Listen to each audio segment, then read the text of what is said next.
Aujourd'hui, un chassid, lorsqu'il s'apprête d'écrire un panorabbi, il doit réfléchir et se demander est-ce que je peux écrire et faire tout l'effort pour pouvoir dire au rabbi j'essaye d'être un bon juif dans mon comportement, dans Torah et Mitzvot, j'essaye d'être un bon chassid dans ma Avodat Hashem. Aujourd'hui, je vais partager avec vous une très jolie histoire de laquelle on pourra tirer une leçon et aussi concernant la date de Yud Shvat, du 10 Shvat qui approche. Cette histoire s'est passée en Russie à l'époque de la Deuxième Guerre mondiale. Il y avait une femme veuve, qui avait un enfant, qui avait 10 ans, et elle réfléchissait comment fuir, comment échapper aux Allemands qui approchaient. Et elle s'est dit que si elle était seule sans son fils, elle aura plus la possibilité de se cacher, de se faufiler, de se dissimuler. Et avec son fils, ça sera plus compliqué, techniquement, logistiquement, et aussi que on pourra plus facilement l'identifier comme enfant juif. Et donc, la solution qu'elle a trouvée, c'est qu'elle avait une voisine, une femme russe non juive, mais qui était très très amie avec elle, très gentille, très sensible, et qui a accepté que pendant toute cette période de fuite, elle garderait son fils chez elle à la maison, et n'étant pas juive, c'était moins risqué pour l'enfant qu'il soit caché, qu'il habite dans cette maison de cette famille.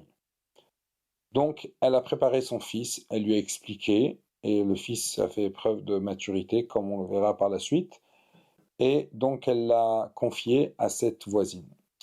Et le jour J est arrivé, et lorsqu'elle était là-bas, chez la voisine, ils ont parlé un petit peu, ils ont échangé. Il y a eu naturellement beaucoup d'émotions, et au moment où elle devait partir, elle a embrassé son fils, elle l'a pleuré, et après, juste avant de partir, avant de dire au revoir à son fils, elle lui a dit quelques petits mots dans l'oreille. Elle lui a dit « Sache mon fils, tu t'appelles Meir Levin. Alors mon Meir, rappelle-toi que tu es un enfant juif et chaque matin tu devras t'en souvenir. » Elle lui a dit « En tant qu'enfant juif, deux choses je te demande. La première, c'est que du manger non cachère ne rentre pas dans ta bouche.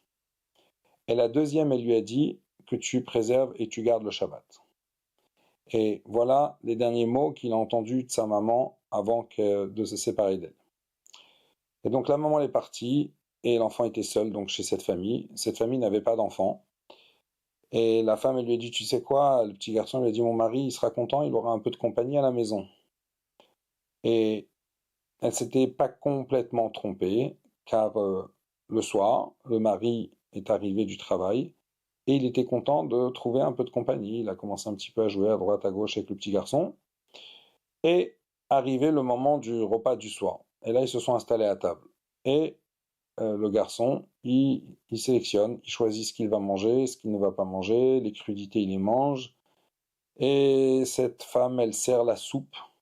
Et à ce moment-là, lui, il prend pas la soupe. Et là, le mari observe.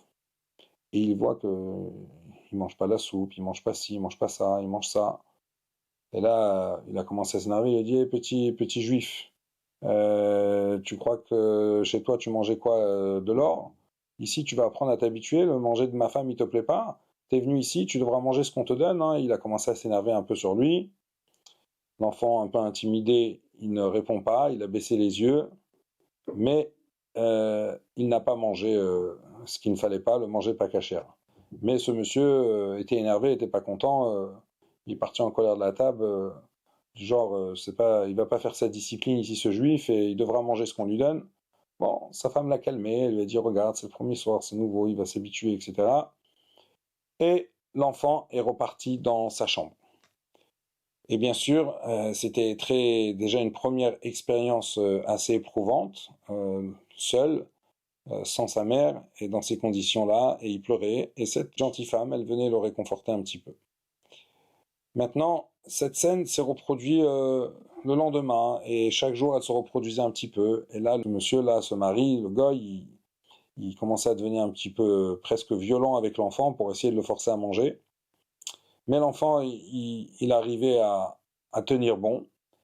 Et ce qu'elle a fait, la femme, pour essayer d'éviter ce genre de conflit entre son mari et l'enfant, elle lui donnait à manger avant que son mari arrive à la maison. et sur le prétexte qu'elle disait à son mari qu'il est fatigué, qu'il faut qu'il aille dormir tôt, qu'il ne peut pas attendre si tard pour manger. Donc le mari avait un petit peu oublié le petit garçon avec son entre guillemets caprice de repas. Et voilà. Maintenant, ce qui s'est passé, c'est que un jour, c'était un dimanche, et le petit garçon, le petit Meir, euh, il voit que la femme, elle est un peu perturbée, un peu inquiète. Il observe et il lui dit, mais c'est la guerre qui t'inquiète? Qu'est-ce qui se passe? Il y a les Allemands qui approchent, il y a quelque chose? Elle lui dit, non, non, non, non, non, non, il y a autre chose qui m'inquiète. Alors, il lui dit, qu'est-ce qui se passe? Il dit, regarde, mon mari, le dimanche, il va boire avec ses amis. Et quand il arrive à la maison, il est complètement saoul, et j'ai très peur de ce qui peut se passer entre lui et toi. Et Mirke, il était inquiet, mais il a montré à cette femme, ne t'inquiète pas, il a fait montrer qu'il prenait sur lui, qu'il assume son choix de ne pas manger ce qui n'est pas caché. Maintenant, elle s'était pas trompée. Elle s'était pas trompée. Et là, ce monsieur, il arrive, il était ivre, il était tubé, il était complètement saoul, il sentait l'alcool, la vodka. Il tenait pas debout, mais il était déterminé. Et quand il rentre à la maison, il commence à crier, où il est ce juif? Où il est ce petit garçon? Je vais l'éduquer. Il l'attrape, il l'amène à la cuisine, il lui met du manger pas cachère sur la table, la viande ou autre chose. Et il commence à essayer de le forcer. Il était costaud, il était fort. Et sa femme avait du mal à intervenir entre les deux. Il essayait absolument de le forcer à faire entrer du manger dans sa bouche. Et l'enfant qui se battait, qui a résisté, qui a tenu. Et finalement, le mari, complètement saoul, il s'est écroulé, il était fatigué, et il est parti dormir. Et cet enfant, il a reçu des coups. Et c'était pas facile, c'était très éprouvant. Il retourne dans sa chambre, il pleure, et là, c'est cette femme qui vient encore à nouveau essayer de le calmer, mais elle lui dit, regarde, mon jeune garçon, tu vas pas tenir comme ça, c'est pas très grave, je respecte ta religion, mais peut-être, comment tu vas tenir si tu manges pas ce qu'il faut, etc., etc., et si tu manges que des légumes et des fruits? Et lui qui répond, il dit, mais si c'est Dieu qui m'a demandé de faire ça, si c'est j'obéis et je respecte Dieu, alors Akadosh Baruch Hu, Dieu me donnera les forces pour pouvoir tenir dans les conditions actuelles. Elle était vraiment stupéfaite de voir un enfant seul, orphelin, dans des conditions terribles, mais avec ce courage et avec cette force. Et là, quand le mari s'est revenu à ses esprits un petit peu, euh, le petit garçon, il a entendu. Il a entendu il a eu une conversation avec sa femme. Et il a dit à sa femme, tu sais, je réalise, aujourd'hui, je suis plus tellement autant en colère sur cet enfant, mais ça me fait peur, ça m'impressionne, j'ai jamais vu ça. Comment un enfant seul comme ça, il tient tête, il résiste, qu'est-ce qui l'attache tellement? Il a reçu des coups et on essaie de le forcer, il y a personne qui le regarde, il n'est pas obligé, il est affamé. Il, il a entendu qu'il exprimait qu'il était complètement perturbé de voir ce courage et cette force assez rare, assez inédite. Ce qu'il a fait, c'est qu'il a dit à sa femme, moi je ne ferai plus la guerre, je ne le forcerai plus, mais je t'interdis de faire un menu spécial. Sur la table, tu vas mettre exactement les aliments qu'il n'a pas le droit de manger. Et tant pis s'il ne mange pas. Et s'il reste affamé. Et il était derrière sa femme pour qu'elle respecte cette instruction. La femme, elle a peut-être certainement essayé à droite, à gauche, de donner un petit peu des aliments à l'enfant, mais quand ça arrivait l'heure du repas, il ne pouvait pas manger grand-chose. Et son mari le taquinait, il se moquait de lui, il était très dur avec lui. Et c'est arrivé un jour qu'ils ont entendu que les Allemands s'approchaient de la ville. L'armée allemande avait coupé les entrées d'eau de la ville, donc il n'y avait plus d'eau dans le village où ils habitaient. Et donc, la seule solution qui leur restait à ce couple avec ce petit garçon, c'était de fuir et de déménager et d'aller dans une autre ville où elle avait une sœur. C'était une ville qui s'appelait Sverdlovsk. Et donc, ils ont pris leurs affaires et ils sont partis. Maintenant, lui, quand il a entendu qu'il s'apprêtait à partir, il a dit mais comment ma mère va me retrouver? Elle ne saura pas que je serai là-bas quand elle va revenir, etc. Et ils lui ont dit regarde, on va faire passer le message qu'on se trouve là-bas et en espérant que ta mère, quand elle revienne, elle entende qu'il y a beaucoup de gens qui ont fui dans cette ville, à Sverdlovsk. Et bon, de toute façon, il n'avait pas trop le choix. Donc ils sont partis là-bas chez sa sœur. Et là-bas aussi, c'était, indépendamment du manger cachère ou pas, c'était la famine. Et les gens comptaient chaque gramme de riz, chaque gramme de farine, chaque légume, etc., etc. Et cetera. Et les gens n'avaient pas la vie facile à cause de la guerre. Et naturellement, la difficulté, elle était davantage plus dure pour ce petit garçon qui devait sélectionner son manger, ce qu'il allait manger ou pas. Et c'était très, très, très dur avec lui. Et toujours cette femme qui essayait de trouver des moyens pour lui donner à manger, mais en même temps, elle essayait de le dissuader de tenir tête dans cette restriction qu'il avait prise sur lui.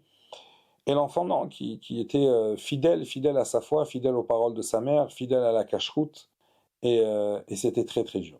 Jusqu'à qu'un jour, cette gentille femme, elle est venue chez le petit Meir, elle lui a dit, regarde, j'ai pu obtenir pour toi du lait, faut que tu boives ce lait, car ça va te donner des forces. Elle lui a dit, en plus, j'ai pu obtenir du lait de jument, et c'est encore meilleur, et ça donne plus de vitamines et plus de force que le lait de vache. Et lui, qui s'apprêtait presque à boire ce lait, au moment où il a entendu que c'était pas du lait de vache, il a posé le verre, elle n'a pas compris, et là, elle était complètement déçue, et là, il lui a expliqué qu'il ne peut pas boire ce lait. Elle était vraiment, vraiment stupéfaite de voir les conditions difficiles dans lesquelles il était et le courage qu'il avait de tenir bon dans cette épreuve et de ne faire rien pénétrer, faire entrer dans sa bouche aucun aliment qui ne correspondait pas à sa tradition, donc aucun aliment non cachère.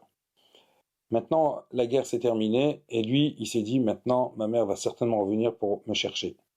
Et il savait que sa mère a du mal à savoir qu'il se trouve ici. Donc il a décidé que c'est lui qui va prendre les choses en main et qui va aller, lui, à la recherche de sa mère, retourner à sa destination, à sa ville natale où il habitait, et pour espérer rencontrer sa mère qui viendra le chercher là-bas. Donc il a pas prévenu, il n'a pas demandé la permission, il a juste laissé un joli mot en remerciant cette dame pour tout le bien qu'elle lui avait apporté, et il a pris la route, il a pris ses affaires et il est parti. Maintenant, parallèlement, de l'autre côté, sa mère, elle le cherchait. Elle était retournée à la ville, elle ne le trouvait pas. Elle ne savait pas où le chercher. Personne ne lui a donné aucun indice, aucune indication dans quelle direction cette famille, leurs voisins, avait été pendant la guerre. Donc, elle était chez un tzaddik qui se trouvait à cette époque-là dans sa région, qui s'appelait Rabbi Wolf. Elle a été chez ce Reb Wolf. Elle lui a demandé conseil dans quelle direction, elle lui a raconté l'histoire. Et là, ce rabbi lui a dit la chose suivante, c'est-à-dire qu'il lui a dit la chose suivante. Il lui a dit, si ton fils, il a été fidèle à ta demande et qu'il n'a fait rentrer aucune nourriture non cachère dans sa bouche et qu'il n'a pas consommé d'aliments non cachères, alors tu auras la bracha que tu le retrouveras et tu pourras t'attacher à nouveau à ton fils comme c'était avant. Il lui a dit, moi je te conseille d'aller en direction de la ville de Sverdlovsk. Donc, c'est ce qu'elle a fait. Elle a accepté, elle a entendu les mots de ce tzaddik. Elle avait espoir que son fils a été fidèle à cette demande et que le mérite de ne pas avoir mangé du manger non cachère dans les conditions difficiles les aidera aux deux à se retrouver. Et donc, elle a pris la direction de cette ville, elle a pris le train et elle est arrivée à la gare. Et lorsqu'elle arrive à la gare, elle voit dehors, il y a beaucoup de groupes d'enfants, de jeunes, d'adolescents, de réfugiés, avec différentes organisations qui rapatrient, si on peut dire, qui reprennent des enfants qui ont abandonné leur ville natale pour les ramener dans différentes directions. Et à un moment, en marchant sur la place devant la gare, il y avait du gazon, de l'herbe, et des jeunes garçons qui étaient assis là-bas par terre en train de manger. Et à un moment, on entend certains qui chantent et qui disent «Ah, le juif qui mange que des tomates et des concombres». Elle entend, ça se répète un petit peu cette phrase. Et à un moment, la personne 1 qui dit ça, elle s'approche vers lui et lui dit à qui tu fais référence quand tu dis le juif qui mange des tomates et des concombres?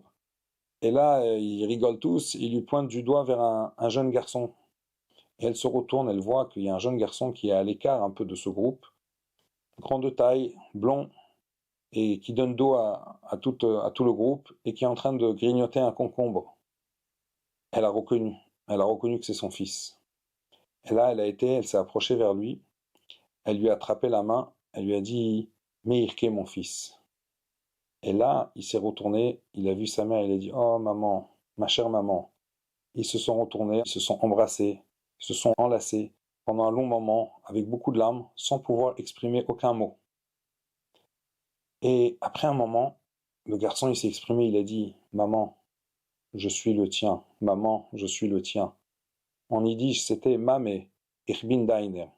Maman, je suis le tien.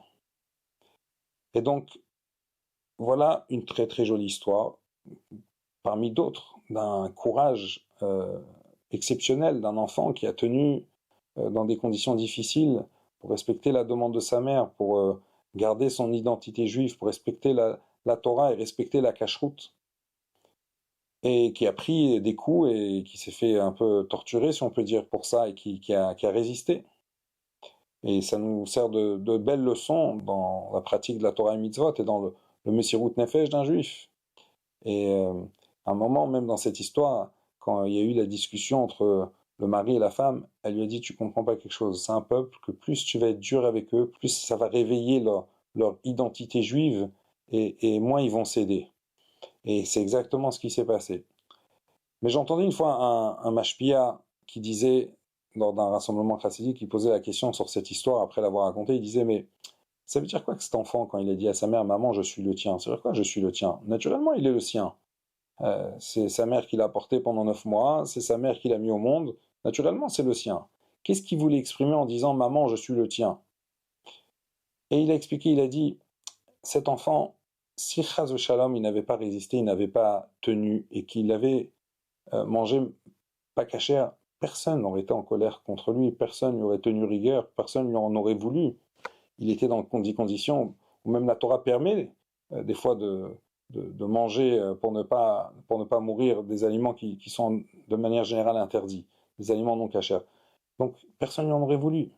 Mais lui, il savait que s'il avait transgressé ça, s'il l'avait fait, il n'aurait pas pu dire à sa mère, maman, je suis le tien. Là, il a pu dire à sa mère, maman, je suis le tien. Le tien, ça veut dire exactement comme toi tu as souhaité. Je suis le tien exactement comme toi tu as voulu. Je suis le tien exactement comme toi tu attendais de moi. Et dans les conditions les plus difficiles, j'ai réussi à ne pas faire entrer du manger pas cachère dans ma bouche. Et il disait ce mashpia, ça arrive des moments où un chassid, envers son rabbi, aussi, il y a des moments, par exemple, où on va écrire un pan, un pidyon nefesh au rabbi. Des moments propices, pour ça, il y en a beaucoup dans l'année. En général, les chassidim ont l'habitude d'écrire un pan à la veille de Rosh Hashanah, à l'approche de Yud Shvat, en l'honneur de Yud Shvat. Et d'ailleurs, la veille de Yud Shvat et la veille de Rosh Hashanah, c'était des dates exceptionnelles où quand le rabbi allait au Ohel, les chassidim avaient la possibilité d'être au Ohel du rabbi précédent en même temps que le rabbi, et après tout le monde devait quitter, le rabbi restait seul, continuait à lire les pannes et les demandes de tout le clan d'Israël qu'il avait reçu et de tous les chassidim. Alors il disait ce mashpia, un chassid, lorsqu'il s'apprête d'écrire un pan au rabbi, il doit réfléchir et se demander, est-ce que je peux écrire et faire tout l'effort pour pouvoir dire au rabbi, rabbi, je suis le tien, Rebbe, ich bin deiner, ça veut dire quoi, je suis le tien? J'essaye d'être un bon juif dans mon comportement, dans Torah et Mitzvot. J'essaye d'être un bon chassid dans ma vodat Hashem, dans mon comportement, dans mon marshava diburo maaseh. J'essaye d'être un chassid dans ma kashrut, dans mon attachement au rabbi, en respectant les takanot et les demandes que le rabbi il attend de chaque chassid.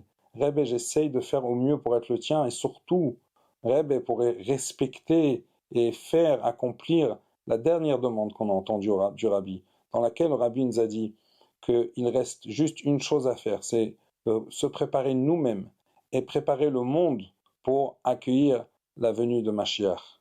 Alors espérons qu'en faisant tous les efforts qu'il faut faire, en restant fidèles, en essayant d'être les siens, ceux du Rabbi, qu'on puisse mériter à la Géoula Shlema avec le dévoilement du Rebbe, et que le Rabbi, quand il va être présent, on va le voir se dévoiler, chaque chassid pourra s'exprimer et dire au Rabbi, Rabbi, j'ai tout fait, Rabbi, on a fait les efforts, Rabbi, je suis le tien, Rebbe, on est tersidim.